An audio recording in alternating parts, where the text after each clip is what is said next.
6 horas e 46 minutos de volta com o Manhã no Ar e a gente vai voltar a falar com o Emanuel Cardoso, que está lá na 93.1. Vem comigo para a gente falar sobre uma decisão da Justiça. Olá, Emanuel, muito bom dia. Bom dia, Adriane. Bom dia mais uma vez a todos. A Justiça proibiu a contratação da empresa Humanizária. A Humanizária é aquela empresa que é responsável por administrar os presídios aqui da capital e de parte do interior do estado. Só que essa decisão não é um reflexo do que aconteceu recentemente, do massacre no sistema penitenciário. Na verdade, uma decisão anterior a ela que foi divulgada agora. Na verdade, são ações movidas pelo Ministério Público, Adriane Diniz. Pelo menos 22 ações o Ministério Público tem movido, algumas se transformaram em termo circunstanciado de ocorrências, outras ainda estão aí como ações civis públicas movidas pelo Ministério Público, e nós acompanhamos isso desde 2017, quando o Ministério Público montou um grupo formado justamente para verificar a situação do sistema prisional e começou a divulgar as recomendações. E uma dessas recomendações foi justamente em relação à atuação das empresas terceirizadas dentro dos presídios, realizando o trabalho que deveria ser de agentes penitenciários. Eu lembro bem na época que o Procurador de Justiça do Estado do Amazonas, Fábio Monteiro, se posicionou de forma muito clara em relação à atuação das empresas terceirizadas, de uma delas em particular, não apenas em relação ao preço em que esse serviço custava para o Estado, que na época o Ministério Público divulgou sendo um preço exorbitante, mas em relação à eficiência do serviço apresentado para a comunidade, para a população carcerária e para o sistema prisional como um todo. Portanto, desde então, desde a época, a recomendação do Ministério Público é para que esses contratos fossem cancelados e que o Estado adotasse novas formas de fazer a gestão prisional. Pois essas recomendações continuam valendo e foram novamente endossadas pelo Ministério Público Estadual, no sentido de que as empresas não sejam recontratadas. Nós ouvimos o governador em entrevista coletiva, afirmando que no sábado passado finalizava o contrato com a empresa Humanizária, que detém o controle de pelo menos 5 unidades prisionais na capital do estado. O governador disse que por pelo menos 6 meses o governo estuda uma forma de fazer uma nova licitação para a contratação de uma outra empresa, tendo em vista que o governo não tem condições de contratar ou chamar um concurso público para contratar agentes penitenciários, mas a recomendação do Ministério Público é que esta nova licitação não seja feita. E aí, Adriane, nós acompanhamos na sexta-feira a vinda da Frente Parlamentar e o que os parlamentares que visitaram os presídios, 3 deles, o Alberto Neto, o delegado Pablo e também o capitão Wagner, que é um policial militar lá do Ceará, os 3 são deputados federais e da área de segurança pública, o que eles enfatizaram é que pessoas sem prerrogativas, como estabilidade, como porte de arma, como treinamento adequado, na gestão dentro dos presídios, interagindo com os presos ou responsáveis pelas revistas. É o que diz o Ministério Público, que as empresas terceirizadas são responsáveis, inclusive, pelas revistas, que pessoas e empresas terceirizadas estão suscetíveis a serem cooptadas, a serem ameaçadas, a terem a família ameaçada, muito mais do que um agente com estabilidade ou que faz parte de um Estado que pode ser remanejado, enfim. Essas foram verificações feitas pela Frente Parlamentar, que verificou os 4 presídios ali da BR-174 e que realmente demonstra essa fragilidade no sistema prisional quando agentes de empresas privadas precisam lidar com os presos. Mas o que os parlamentares viram na sexta-feira, o Ministério Público está vendo desde 2017 e mantém essas recomendações, Adriane, e mantém várias outras, inclusive. E não tem como se isentar dessa responsabilidade, né? Porque uma vez que o preso é detido, que vai para uma unidade prisional, ele é uma responsabilidade do Estado, uma tutela do Estado, e contrata essa empresa para ser a gestora, né? Que cuida tanto da segurança, alimentação, atividades que são desenvolvidas ou que deveriam ser desenvolvidas nas unidades prisionais. E com essa decisão agora, cai por terra o próprio intuito da Humanizária, que mesmo com esse anúncio aí de fim do contrato, que acabou nesse último sábado, já tinha se manifestado dizendo que iria participar da nova concorrência, da nova licitação. Então, se há uma recomendação clara e uma decisão judicial em torno disso, a Humanizare não pode se candidatar e concorrer normalmente a essa licitação, né? E a gente tem que ficar bastante de olho para saber se a empresa vai entrar de uma outra forma, mudar de nome, entrar com apenas, inverter ali os sócios que fazem parte desse processo, como a gente já viu em várias outras situações aqui no estado, né? Inclusive de Consladel, aquela empresa que fazia os radares aqui da cidade, empresas de ônibus que mudam de nome e continuam oferecendo o mesmo tipo de serviço, para que isso não se repita no sistema prisional do Amazonas. Muito obrigada, Emanuel, pela participação, agora de fato. Um ótimo dia para você e para os ouvintes da 93.1. Bom começo de semana, essa semana que promete. Exatamente. Bom dia, Adriane. Boa semana a todos. Amanhã a gente se encontra por aqui e ao longo da nossa programação, nas ruas também, fazendo reportagem. Tamo aí. Vem muita coisa por aí. Até já, Emanuel. E olha só, o Emanuel falou ainda há pouco sobre a questão da visita, de uma comissão, e é sobre isso que a gente vai falar agora. Ontem completou uma semana do massacre que finalizou com 55 mortos nos presídios do Amazonas. A visita continua suspensa no local e na sexta-feira quem visitou as unidades foi a Comissão de Segurança Pública e Combate ao Crime Organizado da Câmara Federal.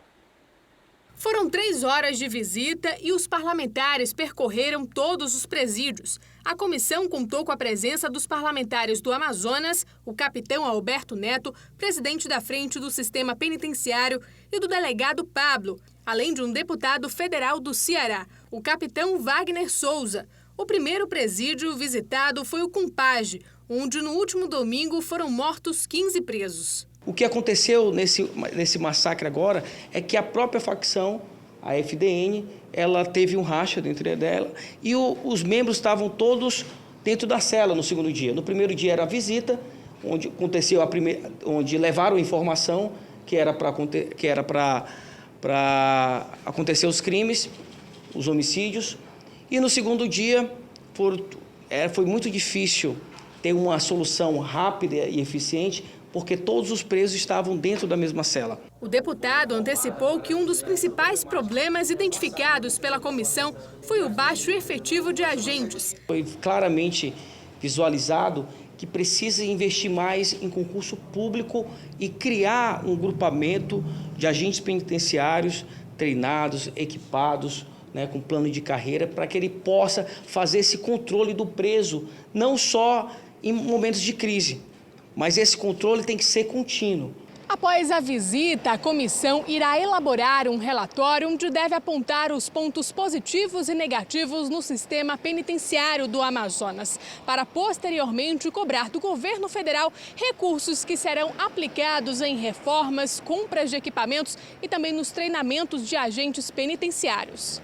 A comissão vai se reunir para produzir um relatório, para mostrar os pontos positivos que a gente identificou e os pontos negativos. E como deputados federais, a gente vai cobrar do governo federal, do próprio Ministério da Justiça, do DEPEN, recursos para que a gente torne o sistema penitenciário viável para reformas, para a construção de novas unidades, para que se compre equipamentos. Segundo o deputado, capitão Wagner Souza, as medidas vão ocorrer a longo prazo, como foi no Ceará. No estado do Ceará dobrou-se o efetivo de agentes penitenciários, foi contratado um novo secretário de administração penitenciária, isso levou cerca de 4 anos para a gente chegar no patamar que a gente chegou. Então a gente não pode achar que da noite para o dia esse problema vai ser sanado com a gravidade que ele tem, com a complexidade que existe para sanar o problema.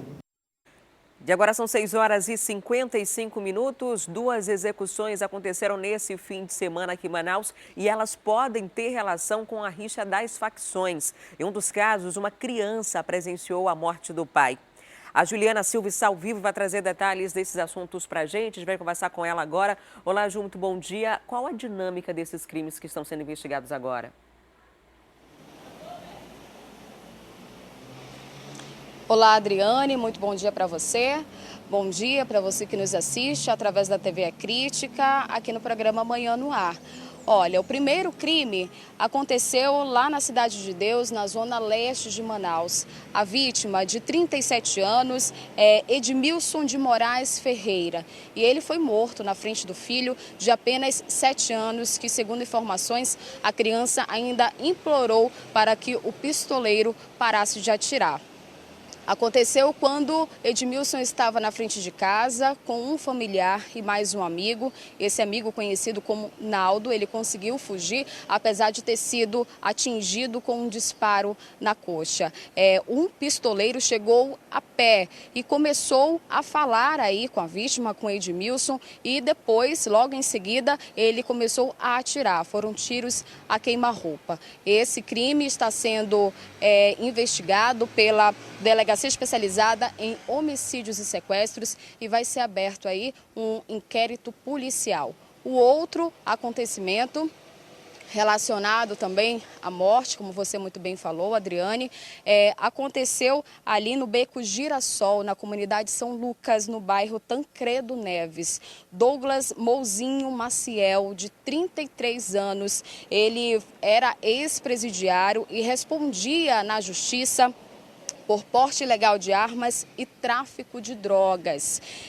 De acordo com os investigadores, esse crime tem as características de acerto de contas. Era um pouco mais, passava da meia-noite, quando a vítima estava em casa e vários suspeitos, a gente ainda não sabe quantos eram, mas segundo informação da polícia, vários suspeitos entraram na casa dessa vítima e foram disparados aí mais de 20 tiros. A vítima morreu na hora. Esse crime aconteceu ali no Beco Girassol, na comunidade São Lucas, no bairro Tancredo Neves. E como você falou, Adriane, os dois crimes que aconteceram nesse fim de semana, eles têm características de acerto de contas, aí que está incluso nessa guerra entre as facções que anda acontecendo aqui na cidade, que também foram, parece que, motivadas pelo massacre que aconteceu também no Compage, né, há poucos dias atrás. Então, Manaus está vivendo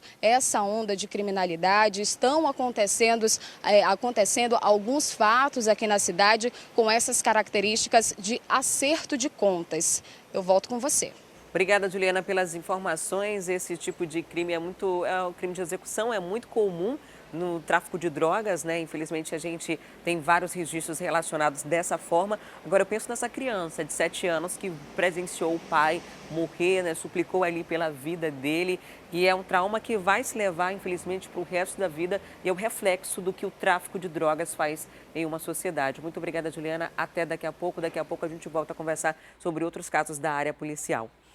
E olha só, uma jovem de 25 anos morreu durante um acidente de carro na Avenida Pedro Teixeira. A vítima estava prestes a completar aniversário neste mês. Outras 2 pessoas ficaram feridas. O acidente aconteceu entre estes 2 veículos aqui na Avenida Pedro Teixeira, bairro Dom Pedro, pelas 2 horas da tarde deste sábado. De acordo com as informações da polícia, os carros passavam pela avenida em diferentes sentidos da pista, quando a motorista deste Peugeot preto perdeu o controle da direção, invadiu a via contrária e colidiu com este carro branco, viu? Pessoas que passavam pelo local acionaram o corpo de bombeiros que retiraram a motorista deste carro que havia ficado presa entre as ferragens. Logo em seguida, o SAMU chegou, mas já era tarde demais. A vítima, identificada como Thaís Cristina Nogueira, de 25 anos, não resistiu aos ferimentos e foi levada por uma viatura do Instituto Médico Legal. Em relação às outras vítimas, uma senhora de 41 anos e a filha de 14 ficaram apenas com ferimentos leves e levadas até o Hospital e Pronto-Socorro 28 de agosto. Antes de ser levada, a criança alegou aos policiais que a outra motorista envolvida estava passando pela via aos zigue-zagues, mas até o momento nada foi confirmado. Os parentes de Thaís Cristina ficaram muito abalados após ver o corpo da jovem que iria completar 26 anos no dia 18 deste mês. Uma pena, né? E agora chegou o momento da gente falar sobre oportunidade de emprego. As oportunidades que estão disponíveis para hoje nos postos do Cine Manaus e também Cine Amazonas. Hoje são 70 vagas que podem ser preenchidas. E quem está ao vivo, claro, é a Tamires Clerc, que vai trazer informações para a gente dessas vagas. Dia Mundial, Dia Atrás de Emprego, segunda-feira, semana começando e com boas oportunidades, né, Tamires? Oi, Adriane, bom dia para você, bom dia a todos que nos acompanham. Ótimas oportunidades, Adriane. E se hoje é segunda-feira, dia de começar a procurar emprego, imagina segunda-feira no início do mês. Então já é uma motivação dupla para você sair de casa realmente para procurar uma vaga de emprego. A gente sabe que tem muita gente nessa luta, então já prepara comigo, já dá uma olhada no seu celular para destravar aí, para você tirar uma foto das vagas que estão disponíveis. Como você disse, são 70 vagas, tanto no Cine Amazonas quanto no Cine Manaus, somando tudo aí. Só no Cine Amazonas a gente tem mais de 20 vagas e a gente começa justamente pelas vagas lá do Cine Amazonas, que fica ali na Djalma Batista. Então a gente tem lá, olha, vaga para coordenador de manutenção, tem ainda vaga para ajudante de montagem e vaga para auxiliar de loja. E tem ainda as vagas exclusivas para pessoas com deficiência. Tem estoquista, operador de produção, tem ainda oficial de limpeza. E aí a gente vê que muitas dessas vagas precisam apenas, né, do ensino fundamental, médio, nem precisa às vezes do ensino superior ou ensino técnico. A gente tem também vaga no Cine Manaus, da Constantino Neri, que fica ali no São Geraldo. Tem vaga para operador de máquina de corte e solda, né? Tem ainda vaga para bombeiro hidráulico, agente de saneamento, gerente farmacêutico, tem ainda vaga de chefe de cozinha. Esse sim precisa de ensino superior em gastronomia, um pouco mais restrito. A gente tem ainda as vagas exclusivas para pessoas com deficiência. Lá, desculpa, a gente vai primeiro para as vagas para as pessoas não deficientes no Shopping Felipe Dal, que fica ali no Jorge Teixeira. Tem vaga para vendedor, tem vaga para operador de pré-expansor, comim, mecânico de produção, tem ainda vaga para cozinheiro, ferramenteiro, churrasqueiro, auxiliar de churrasqueiro, tem ainda auxiliar de bar, atendente de bar. E aí, de novo, tem muitas vagas para ensino fundamental ou médio.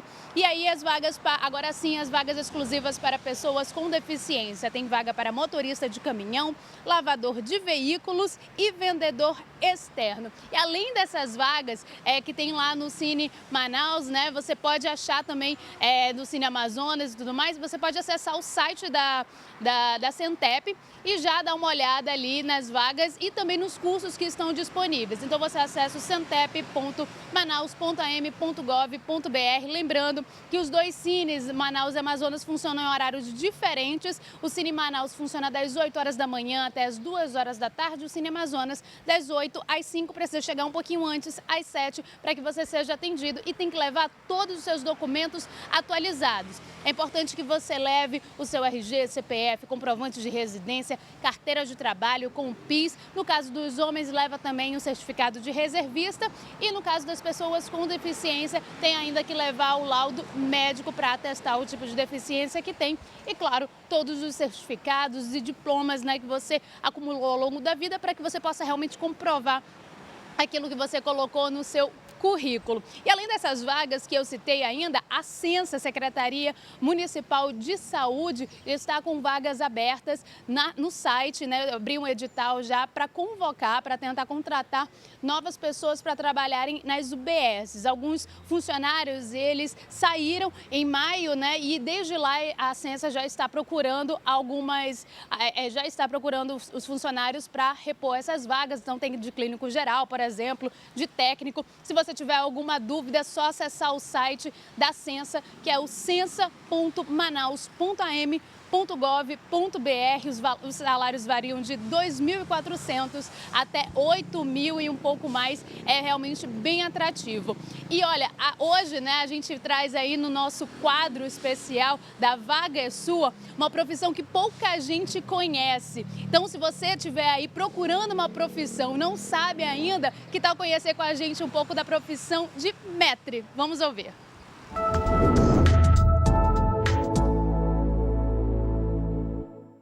Aquele cheirinho de linguiça assada que você aí do outro lado pode imaginar é de dar água na boca. É nesse ambiente gastronômico de comidas e bebidas que se destaca um profissional importante do setor, o maître. A nossa profissão, a metria, né, o metre hoje, ele galga aí certos caminhos, né? Então nós começamos sempre como garçom. Então minha primeira profissão na área, né, o segmento, né, foi garçom. Então, como garçom, você começa a adquirir ali vários conhecimentos, principalmente práticos, e a vivência, né? Eu falo muito para os meus alunos que nós somos uma ciência, somos de humanas, porque sempre há algo diferente, não há uma certeza. Então, cada dia é um aprendizado. Há 18 anos, o Márcio descobriu a vocação para a metria. Começou como garçom até alcançar experiência, o respeito e a elegância que exige a profissão. A gente aprende muito, convive com vários tipos de pessoas, várias faixas etárias, classes sociais. Mas o que isso influencia no resultado final? É que o atendimento sempre deve ser igual. Todo cliente é o cliente, independente de qualquer formação, classes ou cor ou religião. Entre as funções desse profissional está as de comandar e organizar equipes de trabalho, distribuir tarefas aos colaboradores, supervisionar os serviços de abertura e fechamento de restaurantes e coordenar atendimento ao cliente. Profissionais temos muitos, porém, o que falta? Capacitação, né? Um curso que temos garçons aí de vários anos, né, de segmento, e que fizeram cursos, porém, há 30 anos atrás, e não se atualizam, nós chamamos do upgrade mesmo, né? Que falta, porque o garçom de 30 anos atrás não é o mesmo de hoje. Então, houve a modernidade, você tem que acompanhar, então, porque a gente pode falar até da própria comanda, antigamente tinha comanda de papel, hoje a gente tem tablets, celulares. Em Manaus, existe apenas uma capacitação para este profissional, que é no Serviço Nacional de Aprendizagem Comercial, SENAC, no centro. Além dos cursos de garçom que a grade oferece, o aluno pode fazer uma especialização em metria. Segundo Márcio, Manaus tem uma imagem negativa no atendimento ao cliente. Por isso, ressalta a importância da qualificação profissional. Faz toda aquela parte da recepção, o feedback, né, que é muito importante, né, essa parte de feedback, se está tudo ok, se o ambiente está bem, a comida está boa, o som está bom. Ele faz essa parte clássica do atendimento mesmo, humanizado, né? Hoje é o que falta, é isso. Então a postura a gente consegue, alguns trazem já isso de casa, digamos assim, pela educação, já nasce com esse, outros nós conseguimos trabalhar isso daí. Agora são 7h08. Vem comigo que eu tenho informação do trânsito para você. Vamos acompanhar onde o nosso drone está nesse exato momento. Nós estamos, portanto, na Avenida Constantino Neri, uma das principais avenidas da cidade, né? Para mostrar o trânsito para você que nos acompanha. Nós estamos indo no sentido bairro. E aí o trânsito é mais tranquilo, mas no sentido oposto, que é esse que você vê agora com trânsito com fluxo maior, é o sentido centro da cidade. Vamos tentar virar aqui o drone para mostrar o sentido centro da cidade, para quem está indo agora para o centro, que vai na Constantino Neri, para mostrar o reflexo desse trânsito. Essa é uma área onde acontece uma obra também por conta ali do serviço que vai ser feito de passagem de nível ali na Avenida Constantino Neri. Aqui à direita é a entrada para o São Jorge. Aí a gente já percebe um trecho grande da obra que está interditado. Aí há um reforço ali do Manaus Trans para que haja esse recuo que você acabou de ver e que as pessoas consigam voltar para a Avenida Constantino Neri. Então, nesse exato momento, a gente percebe uma lentidão no trânsito. Esses veículos que estão saindo aqui no cantinho do vídeo são os veículos que vinham da Constantino Neri, tiveram que fazer o retorno lá no Mindu, desceram como se fosse para o São Jorge e retornam para pegar o trânsito no sentido da Avenida Constantino Neri, centro da cidade, e o próprio fluxo que já vem do Dom Pedro, aliás, do São Jorge nesse exato momento. Então, junta o fluxo dessas duas avenidas e a gente vai se aproximando mais uma vez da Avenida Constantino Neri. Então, agora a gente vai seguindo no sentido centro da cidade para mostrar o trânsito para você que precisa passar por essa área nessa manhã. A retenção é até normal para o horário, né, levando em consideração o transtorno aí da obra, que é necessário por conta de uma intervenção, mas ainda flui de forma tranquila. Daqui a pouquinho a gente vai mostrar o trânsito em outras áreas da cidade. Porque agora a gente vai para o intervalo e depois do intervalo trazemos informações de um latrocínio que ocorreu lá em Itacoatiara. A vítima, uma adolescente, resistiu a um assalto na frente da casa dela e acabou sendo morta. E também no próximo bloco a polícia procura um homem que extorquiu um idoso de 76 anos dentro de um supermercado. A vítima foi obrigada a dar R$ 500 para o criminoso. Os detalhes desses crimes você vê no instante só, eu volto já já.